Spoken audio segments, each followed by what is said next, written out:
Argentina did not put a single shot on target. Their goalkeeper still made 11 saves. Both of those are true, and they happened in the same game. The 2026 FIFA World Cup Final, played today at MetLife Stadium just outside New York. Spain won it, 1-0 in extra time. The defending World Cup champions from Qatar. 2022, the team with Lionel Messi, a man many call the greatest of all time, ahead even of Diego Maradona, went 120 minutes without forcing the other keeper into one real save. And there is a photo from 2007 you need to know about.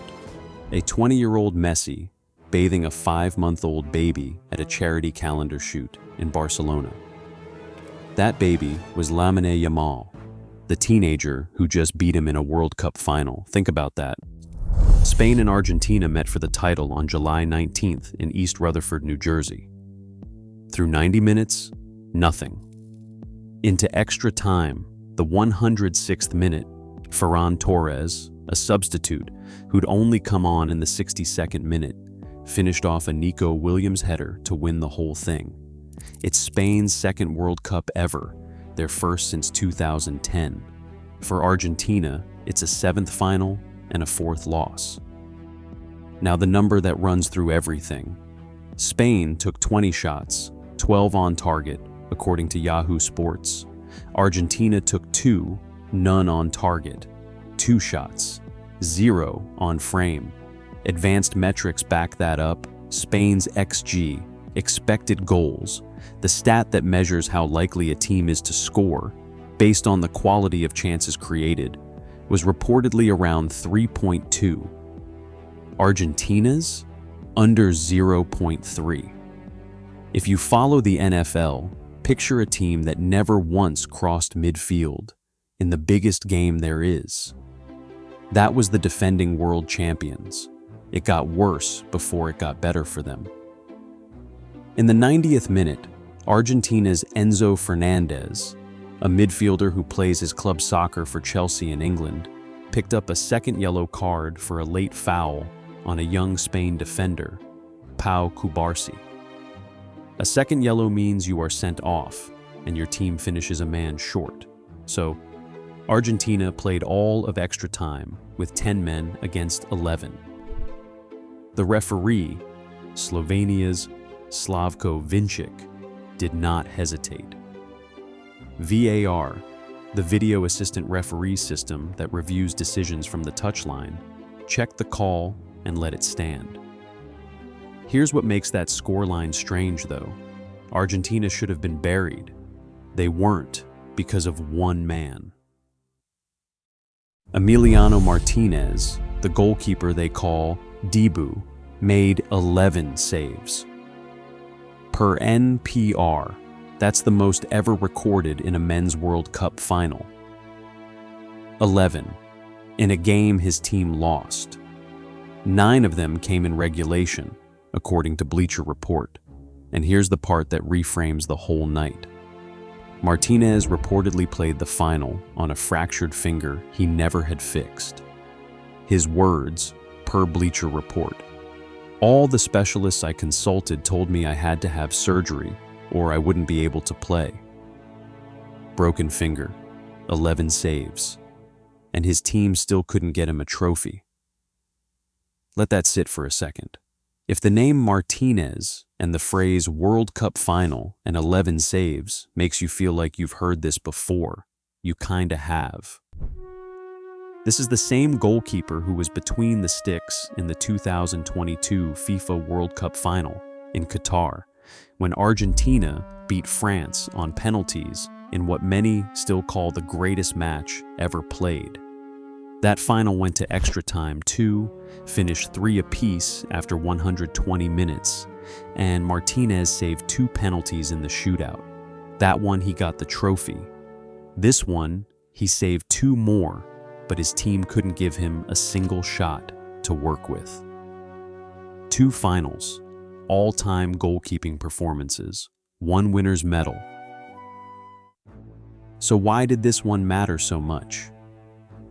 Defending World Cup champions Argentina came in chasing history. Win, and they'd be the first country to go back-to-back at a World Cup since Brazil in 1962, more than 60 years ago.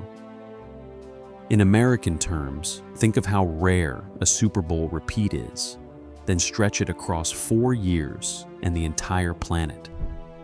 Only 2 nations have ever done it. Argentina had the man many call the greatest ever, at 39, in what everyone assumed was his last shot at it, and they couldn't manage a shot on target. There's a personal thread here too, and it's a good one. This final was the first time Messi ever faced Spain's teenage star, Lamine Yamal, and, at their ages, almost certainly the last. Yamal is 19, Messi is 39, and that photo from 2007 that went viral before kickoff, a 20-year-old Messi bathing a 5-month-old baby at a charity calendar shoot in Barcelona. That baby was Lamine Yamal. Nearly 20 years later, they're on opposite sides of a FIFA World Cup final. You could not script it. Yamal, by the way, is the reason Spain fans think the next decade belongs to them. He came up through La Masia, Barcelona's legendary youth academy, the same system that produced Messi himself, debuted for the senior team at 15, and last year finished runner-up for the Ballon d'Or, the sport's top individual award, as a teenager. His current Barcelona contract carries a release clause, the buyout figure written into the deal, of €1 billion. That's not a typo. $1 billion.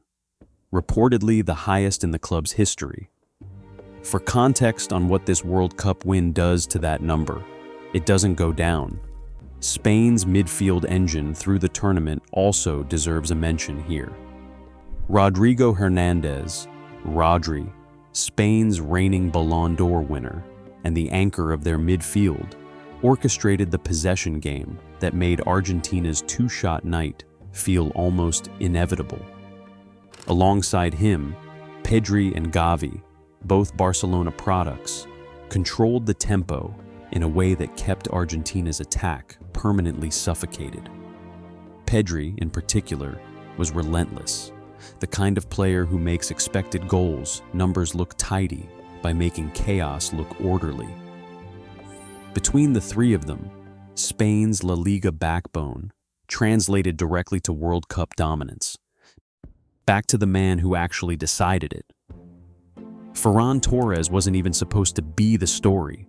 He started on the bench. And when he scored that 106th minute winner, he became just the second substitute in history to score the winning goal in a World Cup final. The first? Germany's Mario Götze, who did it against this same Argentina back in 2014. Same fate, off the bench, 12 years apart. Torres put it plainly afterward, per NBC News. He shot, he said, with the power of all the Spanish people. And to another outlet, destiny was written. There's a quieter detail behind Spain's game plan, and I love it. Spain's manager is Luis de la Fuente. Before the final, he was asked whether he'd assign a man to shadow Messi all game. He said no. We won't man-mark him, but we'll be vigilant. That sounds like coach speak until you learn why.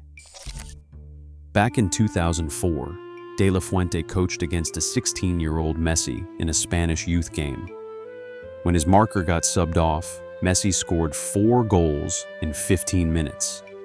4 goals, 15 minutes. De La Fuente learned, more than 20 years ago, that you don't try to chain this guy to one defender. Today, that lesson held. Now here's the complication, the part the highlight channels will skip. Not everyone is calling this a classic. Yahoo Sports, flat out, described it as a tedious final that Spain dominated at an absurd clip. And then there is the award, The golden ball goes to the best player of the entire tournament. Think tournament most valuable player. Reportedly, based on a leak and the betting markets, it is going to Lionel Messi. FIFA has not confirmed it, so hold it loosely. But sit with the possibility the best player trophy going to a man whose team, in the final, did not register a single shot on target. If it holds, it is Messi's third golden ball, a record. Fair? That is the argument that runs all week, because the voting closes before the final is even played. Some think a Spain player earned it on the day.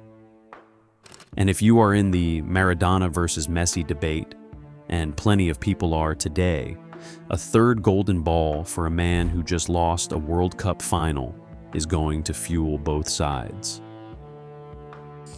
The officiating has its own storyline. All tournament, some fans accuse the referees of favoring Argentina, of letting them get away with more. So, when Enzo Fernandez got sent off in the final, you had two readings. One camp says the officials finally called it straight. The other says it was harsh. VAR confirmed the call on the field. A former World Cup final referee, Darren Can, went on the BBC and said the red card was absolutely correct. Others were not so sure. Pick your side, but know the debate is real, and it is loud. So where does this leave everyone? Spain are world champions, unbeaten through the entire tournament. One goal conceded in the whole thing. Argentina go home runners-up, and Messi's international future is officially undecided. After the semi-final, he had already said, in his words, "I am really very tired." He would be 43 by the next World Cup in 2030. His coach, Lionel Scaloni, says he will keep playing as long as he wants. Nobody actually knows. The awards still have to be made official. The Golden Ball, the Golden Glove for Best Goalkeeper, which Martinez has to be the frontrunner for after 11 saves on a broken finger. The Young Player Prize expected to land with Yamal. The only one locked in is the Golden Boot, top scorer, and that went to France's Kylian Mbappe with 10 goals. But the image that lasts is not the trophy lift. It is a goalkeeper with a broken finger, 11 saves, and nothing to show for it. The same goalkeeper who lifted the trophy in Qatar 4 years ago at the 2022 FIFA World Cup Final, beaten by a team he barely let touch him, in front of a teenager Messi once held in a bathtub. That is your final, and the next one is in 2030.